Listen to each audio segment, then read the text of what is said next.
ওয়ালাইকুম সালাম।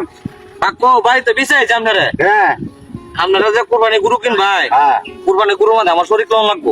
তোমার বাবু শরীর লয়ে যেতাম না, কারণ তোমার যে টিয়া পয়সা তুমি হারাম দিয়া, তোমার সুদের টিয়া, এই সুদের টিয়া যে কোনোদিন কুরবানি চলে না, এগুলি সম্পূর্ণ হারাম।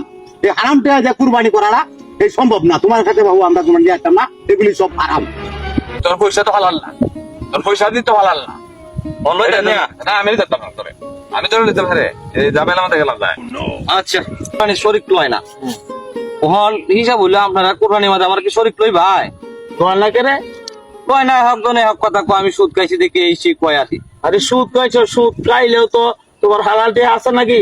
হালাল পয়সা অবশ্যই আছে। কুরবানির কথা কি তোমার আবু তোমার সবে এই কইতাছে কুরবানির দিতা? ও আমার ছেলেটা খুব এই যে আমার ছেলেটা খুব কইতাছে হ্যাঁ, কুরবানি তোমার যদি কিছুটা যদি খাটি পয়সা যদি তোয়ে তাকে দাও, হ্যাঁ এদিল নাম হিসাবে তাকে দাও, হ্যাঁ নিজের কষ্টের টেয়া, হ্যাঁ। তাহলে কুরবানি তুমি তোমার আমরা লই। আর যদি এই যে তুমি কইছো সুদি লাগাও, সেটি তুই তুরা রাখিয়া এই যে হালাল পয়সা তুই রাখিয়ে দাও, তাহলে আমি যাও ইনশাল্লাহ। আচ্ছা কুরবানি ওই তোর কোনো না আছে।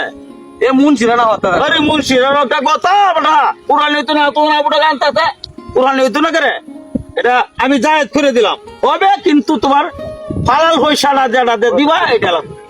আচ্ছা কাকু আপনি কথাটা অন্য কষ্ট থেকে আমাদের মনে কষ্ট আছে কষ্টটা দূর হয়েছে কাকু আপনার সাথে আমি থাকবো আচ্ছা তুমি যাবা হরগা।